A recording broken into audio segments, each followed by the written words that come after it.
आपसे बड़ा समझदार इस पृथ्वी पर कोई नहीं। वाह लाल बुझक्कड़, वाह। इस संसार में साधारण धन और नौकरी पाने के लिए भी एलिजिबिलिटी चाहिए। इस दुनिया में प्रारंभ से ही हमें कुछ गलत शिक्षाएं दी गई। घर में कहते हैं कि ये तो बेकार है, आवारा है, दिन भर इसको किसी काम से, ये मस्तमौला की तरह रहता है, इसको कोई चिंता ही नहीं। ये अवधारणा इस संसार से मिटा दी गई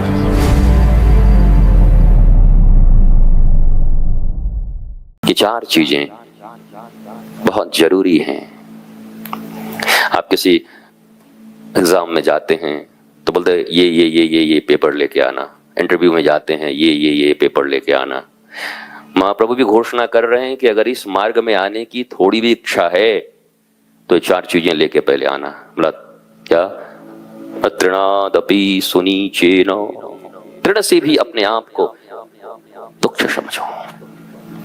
तरोरपि सहिष्णुना, अनंत हमले हो रहे हों, व्यंग हो रहे हों, शरीर पे हमले हो रहे हों, मन को प्रतिघात करने की चेष्टा कर रहे हों, पर तरोरपि सहिष्णुना, वृक्ष की तरह सहनशील।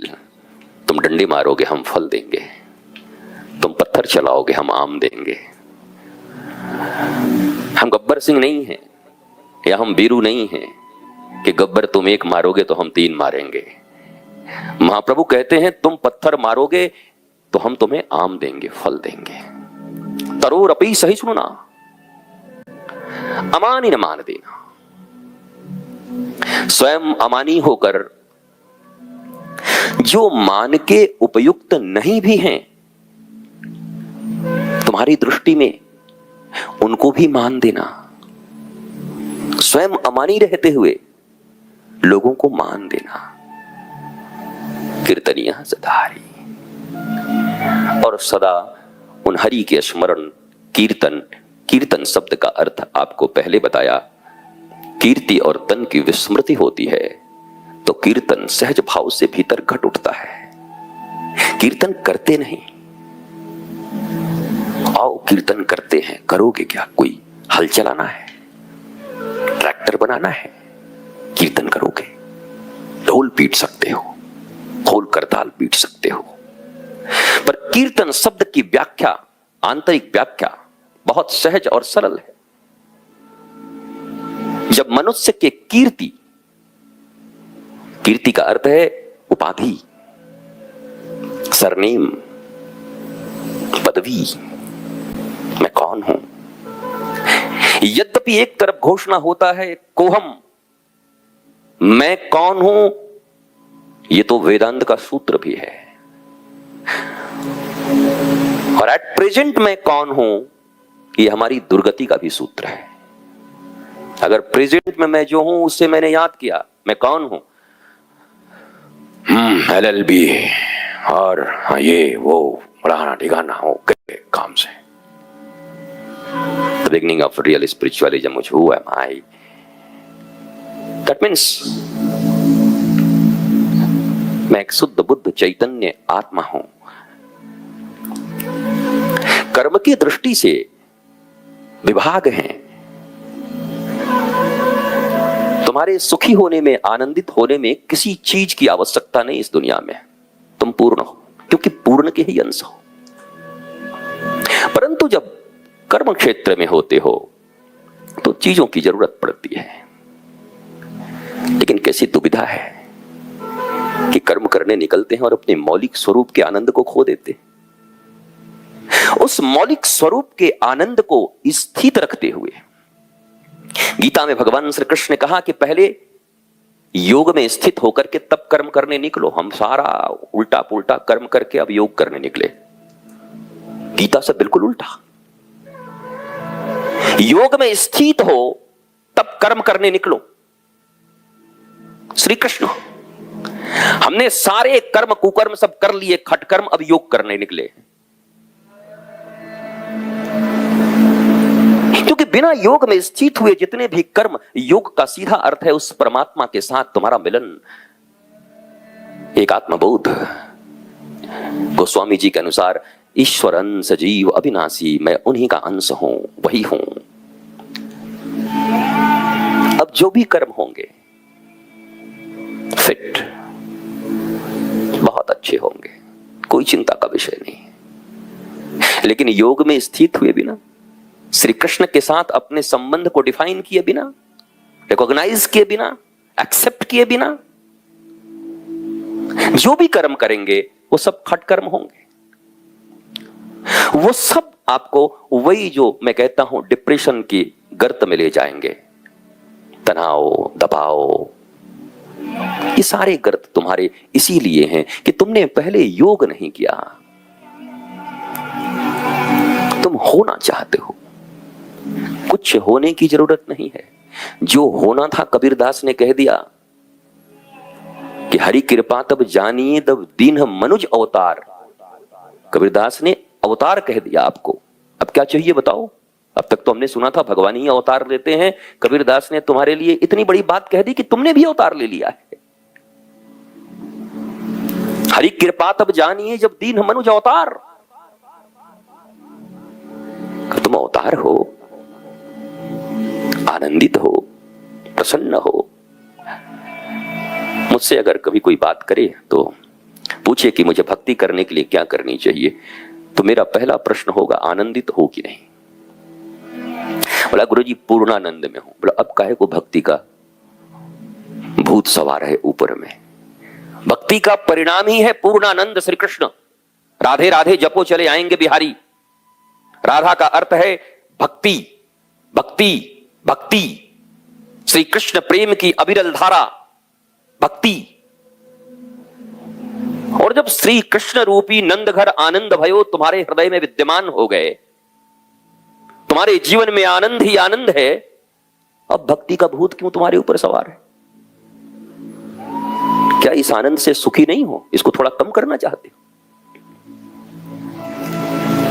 एक मनुष्य के माता पिता, भाई बहन, पत्नी, पुत्र सब बोलते थे आप जाइए सन्यासी बन जाइए, परिवार का उद्धार करिए। पर उन्होंने पढ़ रखा था कि बिना घर से विद्रोह किए सन्यासी कैसा? घर वाले सब रोक ही नहीं रहे, विद्रोह कर ही नहीं रहे, तो बड़े अटपटे रहते थे कि अरे कोई रोक नहीं रहा है, जब तक युद्ध न हो, जब तक मैं इस्टेब्लिश न करूं कि मेरा मन भगवान में लगता है संसार में नहीं, तो मजा ही नहीं आ रहा था उनको सन्यास ग्रहण करने में। मतलब सभी कुछ राजी है, सहज है। इतना सहज कैसे हो सकता है? जैसे दुनिया में कभी कभी किसी सत्पुरुष के द्वारा बड़ी सहजता से तुम्हें कोई चीज मिलती है, तुम कहते हैं ऐसे कहीं होता है क्या? बहुत कठिनाई होती है। तो जब तक घनचक्कर तुम्हें न लगा दे, वो लाल कपड़े में नीला डोरा बंधवा के और बाएं पैर में काला डोरा बंधवा के, और जब तक तुमको पता नहीं क्या क्या गूगल में धूप मिला के न खिला दे, और ऐसे के बजाय ऐसे प्रणाम न करवा दे, तब तक तुमको लगता है इतना जल्दी कैसे हो जाएगा भाई? ये संभव कैसे? How is it possible? क्योंकि हम कॉम्प्लिकेटेड हैं, इसलिए किसी सत्पुरुष की सहजता को हम स्वीकार नहीं कर पाते। कॉम्प्लिकेशन हमारे भीतर है, जड़ता हमारे भीतर है, गुत्थियां हमारी उलझी हुई हैं। लाल बुझक्कड़ बूझ गया, बूझ सका न कोई, पैर में चाकी बांध के हिरना कूदा होए। एक गांव में हाथी गुजर गया, अब उतना बड़ा पांव किसी का था नहीं, और सब गांव में ऐसे ही लोग थे। तो सबसे जो समझदार था, लाल बुझक्कड़ नाम था, भाई लाल बुझक्कड़ इधर आओ, बताओ। बोला हो क्लियर। बोला क्या? वो जो मैया का जो चाकी था ना, चक्की, आटा पीसने वाला चाकी गांव में होते थे, वो चाकी जो है हिरन अपने पांव में बांध के चला हुआ है। और सारा गांव मान गया, वाह वाह वाह वाह, आपसे बड़ा समझदार इस पृथ्वी पर कोई नहीं, वाह लाल बुझक्कड़, वाह। अपनी समझ के अनुसार ही मनुष्य सब कुछ समझता है, और यही उसकी सबसे बड़ी नासमझी है।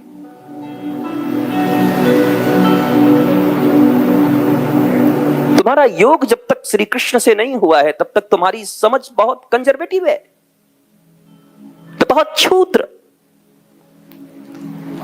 और क्षुद्रता से विराट को पाना बहुत कठिन है। इस संसार में साधारण धन और नौकरी पाने के लिए भी एलिजिबिलिटी चाहिए, योग्यता चाहिए, और तुम योग्यता विहीन होकर के परमात्मा को पाना चाहते हो, पूर्ण को। या तो फिर धना की तरह, धन्ना चाट की तरह सहज हो जाओ, टिक्कर बनाओ, खुद खाओ, कहां पाओ, तुम भी गैया चराते हो, बड़े मेहनत करते हो। या तो सबरी की तरह सहज हो जाओ कि मीठा मीठा खाना है, ऐसे नहीं, रुकी रुकी रुकी, ये खाइए। या तो इतने सहज हो जाओ, या तो फिर मधुमंगल की तरह हो जाओ कि मुंह में छाछ ले लो कि इतना खट्टा कैसे कृष्ण पिएंगे, और कृष्ण मारे फच से अपने मुंह में लेकर के पी ले, इतने सहज हो जाओ।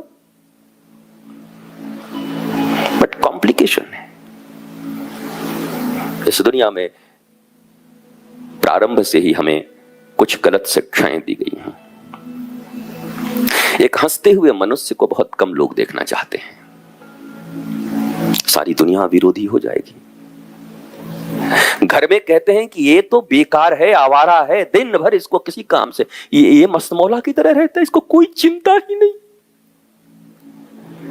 जिसको चिंता नहीं है उसको संसार नाकारा के रूप में देखता है। कमाल। चाह गई चिंता गई, मनुआ भई बेपरवाह, और जिनको कछु नहीं चाहिए वही साहन के साह। पीकर सबको खा गई, पीकर सबकी पीर, और पीकर की जो फांकी करे वाको नाम फकीर। ये अवधारणा इस संसार से मिटा दी गई। अटेंशन उसी को मिला जो बीमार रहा। हम दूसरे की क्या कहें, हम भी बीमार बचपन में इसीलिए पढ़ते थे कि उस जमाने में ब्रेड, हाँ, इंडिया में ब्रेड मिलना बड़ा कठिन था उस जमाने में। रोटी मम्मी की मिल जाती थी, मां की पाव रोटी मैंने बहुत बड़ी चीज है, और दूध वो मिले ही इसके लिए महीने में 3 बार मैं बीमार होता था। क्योंकि हमारी एक बड़ी बहन थी, वो बहुत बीमार होती थी, वो दूध ही ब्रेड खाती थी। वाह, ये मोटी तो बहुत खाती है, हम अच्छे खासे खेलते उलते हमको मिलते ही नहीं, रोटी खा खा के हमारी जिंदगी निकली जा रही। सो हम भी बीमार पड़ने लगे। इसको तो बहुत प्यार मिलता है, महीने में 5 दिन स्कूल नहीं जाती, बीमार होती, हमको रोज जाना पड़ रहा है। तो हमने भी गुणा गणित लगाए, स्कूल कम जाना पड़े, अटेंशन ज्यादा मिले, मिल्क एंड ब्रेड सहजता से उपलब्ध हो जाए, अब बचे खुचे अंगूर भी मिलने लगे, तो इससे बढ़िया क्या है, बीमार पड़ जाओ। और गांव में बड़ी अच्छी शब्द है, बेराम बोलते हैं बीमार को, बेराम। आप बिहार, झारखंड, पूर्वांचल, उत्तर प्रदेश के पूर्वी क्षेत्रों में ले जाओ तो लोग बोलते हैं बेराम हो गई ले, बेराम। बात भी सही है, जो बेराम हो गया, बिना राम का हो गया, उसका जिंदगी तो ऐसे भी बेड पे गुजरना चाहिए। राम ही नहीं है जिसकी जिंदगी में, बेराम। तो बचपन से इस संसार ने हंसते हुए, नाचते हुए, चहकते हुए लोगों को स्वीकार करना कम स्वीकार किया। बीमार, रुग्ण, कैकई की तरह, वो क्या उसका घर था, कोप भवन। कोप भवन में अगर कोई जाके काला कपड़ा पहन के बैठ जाए तो सारी दुनिया उसकी तरफ भागती। दशरथ जी को फुर्सत नहीं था, जब तक कैकई चहक रही थी। कैकई काला कपड़ा पहन के कोप भवन में गई तो दशरथ भी घुस गए कमरे में। बताओ, तो कोई कलयुग की बात नहीं है, ये त्रेता से है, इसलिए आप लोग चिंतित मत होइएगा। और पति पत्नी में कभी कभी कुछ लड़ाइयां हो जाती हैं, और बार महाराज जी हमारी बात ही नहीं सुनती, और ये तो सती कौन सा महादेव की बात सुनती थी, पुरानी बीमारी है। आप बल्कि अपने आप को प्रसन्न किया कीजिए, मैं महादेव कोटि का इंसान हूं। बोला कैसे? बोला उनकी भी बात पत्नी नहीं सुनती थी, मेरी भी नहीं सुनती है, इस मामले में हम लोग दोनों बराबर हैं। मौज खोजनी हो तो कहीं से मौज खोज ले, आह्लाद खोजनी हो तो कहीं से आह्लाद खोज लें, आनंद खोजना हो तो कहीं से आनंद खोज लें। पर हमारे एक रिश्तेदार थे, दुनिया के सारे सुखों में से दुख कैसे चुन के निकालना है उसके वो एक्सपर्ट थे। भरी सभा में चारों तरफ आनंद है, उसमें से वो दुख खोज के निकाल लेते और 3-4 लोग उनके साथ खड़े होकर के नीम के वृक्ष के नीचे बैठ जाते, निंदा शुरू हो जाती। मेरे गुरुदेव बड़ी प्यारा बात कहा करते थे, अगर आपका ऐसा स्वभाव हो गया है तो अपने स्वभाव से घृणा करिए। एकांत में परम पिता के पास खड़े होकर के रोइए और कहिए कि मेरा यह स्वभाव मेरी दुर्गति कर रहा है, हे नाथ दया करो प्रभु, मैं आनंद से भी कंस खोज ले रहा हूं। मथुरा में ही कृष्ण हैं और मथुरा में ही कंस हैं, तुम्हें चाहिए कौन? मैं फिर कह रहा हूं, सड़क के किनारे ही दारू के पाउच मिल रहे हैं शराब के, और बाल्टी में रख करके ग्वाला दूध भी बेच रहा है, तुम्हें चाहिए क्या? तुम्हें क्या चाहिए?